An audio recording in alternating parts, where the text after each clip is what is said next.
कहानी की शुरुआत में हमें बताया जाता है कि कोरोना जैसे ही एक बेहद खतरनाक वायरस की वजह से 500 करोड़ लोग दुनिया भर में मारे गए। इसके बाद अचानक से गोली चलने की आवाज आई और एक बच्चा डर से सहमा हुआ ये सब देख रहा था। एक आदमी को गोली लगी थी और उसे बचाने के लिए एक औरत भागी, पर अफसोस अब कुछ नहीं हो सकता था। फिर हम देखते हैं कि ये सब तो जेम्स नाम के एक आदमी का सपना था। जब उसकी आंख खुली तो साल 2035 चल रहा था। वो धरती की सतह से काफी नीचे एक जेल में कैद था। अब धरती इंसानों के रहने लायक नहीं बची थी, इसलिए बचे हुए इंसान यहीं छुप कर रहते थे। फिर कोल को काफी मोटा स्पेशल सूट पहनाकर धरती की सतह पर भेजा गया। जब कोल वहां पहुंचा तो चारों ओर बर्बादी के अलावा और कुछ नहीं था। खैर, कोल ने कुछ जिंदा कीड़े मकोड़े पकड़े और वापस लौट आया। तब उसकी जमकर साफ सफाई करने के बाद उसे वैज्ञानिकों के सामने लाया गया। उन्होंने कहा कि वो कोल को एक बेहद जरूरी काम सौंपना चाहते हैं और अगर कोल ने इसे पूरा कर दिया तो उसकी सजा माफ कर दी जाएगी। असल में वैज्ञानिकों ने ऐसी टेक्नोलॉजी का इजाद कर लिया था जिसके जरिए वो समय में आगे पीछे जा सकते हैं, यानी कि उन्होंने टाइम मशीन बना ली थी।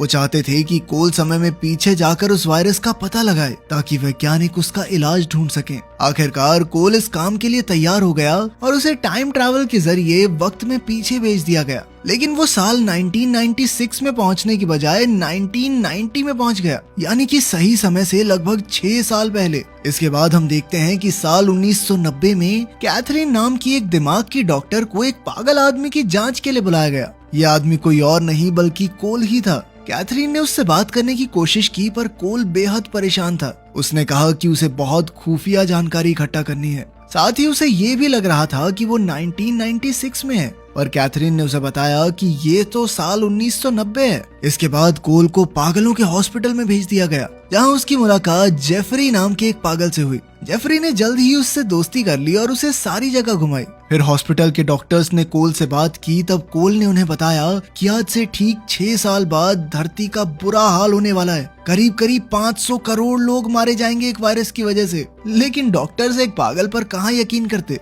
पर फिर कोल ने उन्हें बताया कि वो भविष्य से आया है। फिर उसने अपने साइंटिस्ट दोस्त को फोन करने की कोशिश की, पर वो फोन किसी औरत ने उठा लिया, क्योंकि साल 1990 में ये फोन नंबर किसी और के पास था। इसके बाद कोल एक बार फिर से वही सपना देखता है जो हमने कहानी की शुरुआत में देखा था, जिसके बाद अचानक उसकी आंख खुल गई। तभी जेफरी ने उसके पास आकर कहा कि उसके पास यहाँ से भाग निकलने का बढ़िया प्लान है। जेफरी ने बताया कि उसके पिता बहुत बड़े आदमी हैं, पर तभी अचानक उसने हंगामा शुरू कर दिया, जिसके बाद गार्ड्स उसे पकड़कर ले गए। फिर अगली सुबह जेफरी वापस आया और कोल टीवी पर जानवरों पर होने वाले एक्सपेरिमेंट्स की डॉक्यूमेंट्री देख रहा था। जानवरों पर हो रहे अत्याचारों को देखकर कोल ने कहा कि शायद इंसान धरती पर रहने लायक है ही नहीं। ये सुनकर जेफरी ने कहा कि काफी अच्छा आइडिया है वैसे तुम्हारा। खैर, फिर जेफरी ने बताया कि उसने भागने के लिए चाबी चुरा ली है, लेकिन तब कोल नशे की वजह से अपने होशो हवास में नहीं था। इसके बाद जेफरी ने फिर से हंगामा किया और कोल चाबी से दरवाजा खोलकर भागा, पर वो बिल्डिंग से बाहर नहीं गया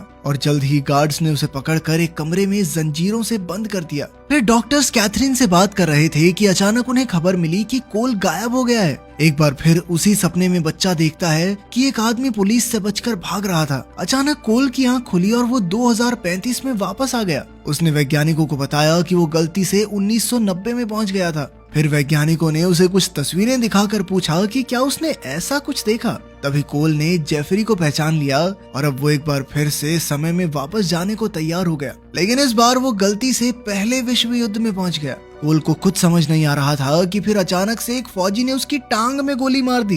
खैर, कोल एक बार फिर से मशीन में बैठा और इस बार वो बिल्कुल सही समय पर पहुंचा। इस वक्त कैथरीन एक मशहूर डॉक्टर बन चुकी थी और वो कई लोगों के सामने दुनिया खत्म होने की अलग अलग थ्योरीज पर लेक्चर दे रही थी। फिर लेक्चर के बाद डॉक्टर पीटर्स नाम का एक आदमी उससे अपनी किताब पर साइन करवाने आया और उसने कहा कि आबादी बहुत ज्यादा हो जाने की वजह से धरती पर रहना मुश्किल हो रहा है, इसीलिए जल्द ही इंसानों का खात्मा हो सकता है। बाद में जब कैथरीन वहां से निकली तो एक आदमी ने उसे जबरदस्ती गाड़ी में बैठाकर अपने साथ चलने को कहा और कैथरीन को याद आया कि ये तो वही आदमी है जो 1990 में एक दिन कमरे से गायब हो गया था। खैर, अब अगले दिन वो दोनों एक होटल के कमरे में उठे। कोल को आज भी वही सपना आया था, पर इस बार उसने देखा कि वो औरत डॉक्टर कैथरीन थी। फिर कोल ने कैथरीन को आजाद किया और उसके साथ गाड़ी में निकल पड़ा। कोल ने बताया कि वो 12 मॉन्कीज नाम के एक ग्रुप के लोगों को ढूंढ रहा है क्योंकि उन्होंने ही ये वायरस पूरी दुनिया में फैलाया था। तभी अचानक उसने गाड़ी रुकवा दी क्योंकि उसे दीवारों पर 12 मॉन्कीज का निशान दिखाई दिया। इस वक्त कैथरीन बचकर भाग सकती थी,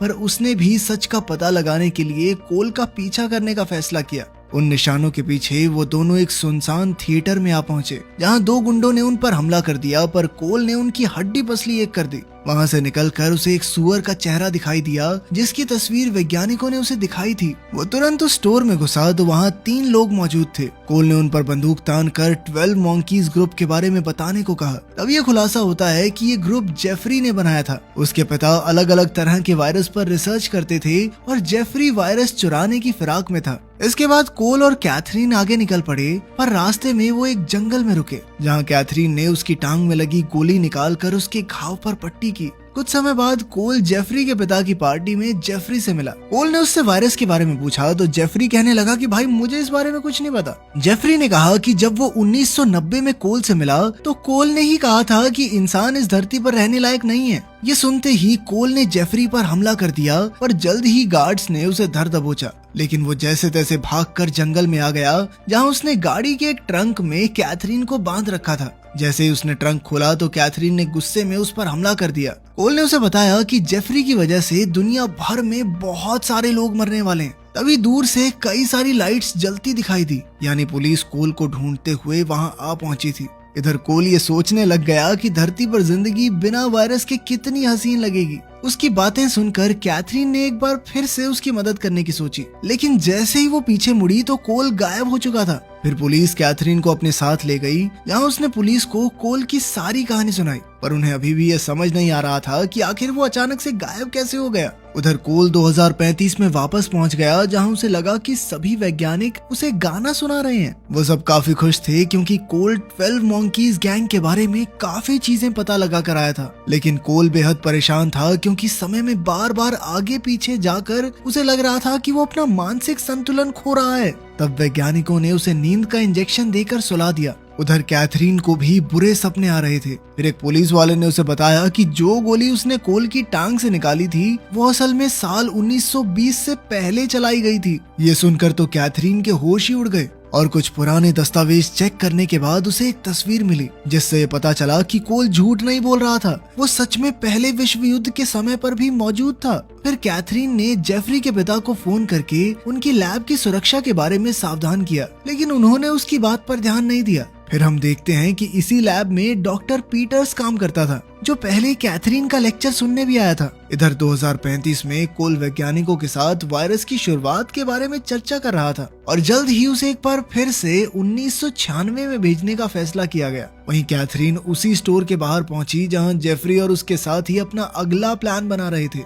अभी कोल भी वहां आ गया तो कैथरीन उसे लेकर भागी क्योंकि पुलिस उसके पीछे हाथ धोकर पड़ी थी। फिर उन दोनों ने एक होटल में कमरा लिया। वहीं कमरे में कैथरीन और कोल ने अपनी आखिरी मुलाकात के बाद हुई घटनाओं के बारे में एक दूसरे को बताया, मगर इस बार तो कोल को लगने लगा था कि वो पागल हो चुका है। लेकिन अब तक कैथरीन को यकीन हो चुका था कि वो सच में भविष्य से आया है और वो पहले विश्व युद्ध में भी मौजूद था। फिर कैथरीन ने उससे वो नंबर मांगा जिससे उसने 1990 में वैज्ञानिकों से बात करने की कोशिश की थी। फिर कैथरीन ने इस नंबर पर फोन करके वैज्ञानिकों से कहा कि 12 मॉन्कीज ग्रुप ने अपना काम पूरा कर दिया है। अब जल्द ही ये वायरस पूरी दुनिया में फैल जाएगा जिससे 500 करोड़ लोग मारे जाएंगे। और अब कोल भविष्य की अंडरग्राउंड दुनिया में वापस नहीं जाना चाहता था। वो यहीं रहकर खुली हवा में सांस लेकर आजाद रहना चाहता था। इसीलिए उसने अपना एक दांत तोड़ दिया। असल में इसी दांत के अंदर लगी चिप के जरिए भविष्य के वैज्ञानिक उसे समय में आगे पीछे भेजा करते थे। खैर फिर कैथरीन और कोल ने नए कपड़े खरीद कर अपना भेष बदल लिया।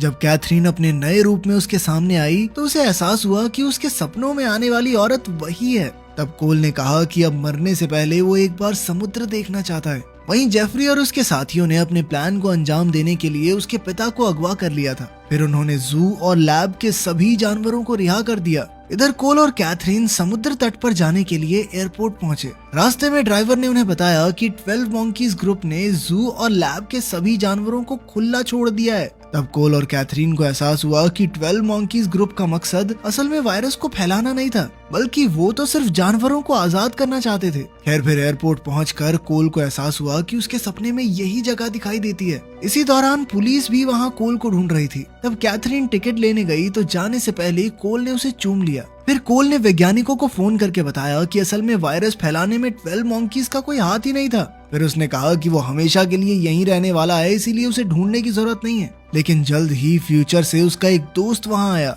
और उसने कोल को एक बंदूक देकर कहा कि उसे अपना मिशन पूरा करना ही होगा। वहीं रिसेप्शन पर एक आदमी ने अलग अलग जगहों की फ्लाइट बुक की और इत्तेफाक से ये वही जगहें थी जहां वायरस सबसे पहले फैलना शुरू हुआ था। फिर हम उस सपने वाले बच्चे को एयरपोर्ट में आते देखते हैं और ये कोई और नहीं बल्कि बचपन वाला कोल ही था।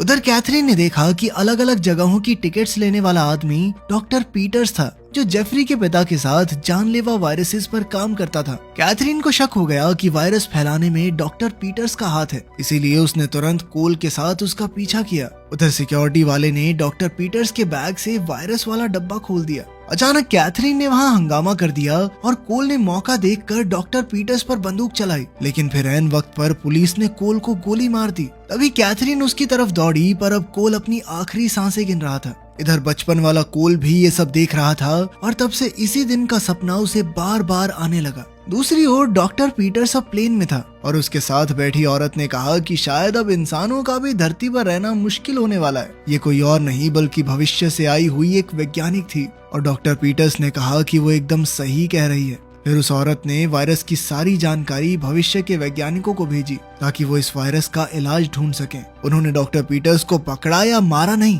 क्योंकि अगर ऐसा होता तो वायरस कभी फैलता ही ना और ना ही 5 बिलियन लोग मारे जाते। इस तरह वक्त की पूरी टाइमलाइन ही गड़बड़ हो जाती और फिर 2035 में मौजूद लोग वापस धरती पर ना आ पाते। इसलिए अब वो वायरस की जानकारी से उसका इलाज ढूंढेंगे ताकि 2035 के लोग एक बार फिर से धरती पर वापस जाकर आजादी से रह सकें। वीडियो पसंद आई तो लाइक कर देना, चैनल को सब्सक्राइब कर लेना। मिलते हैं अगली वीडियो में।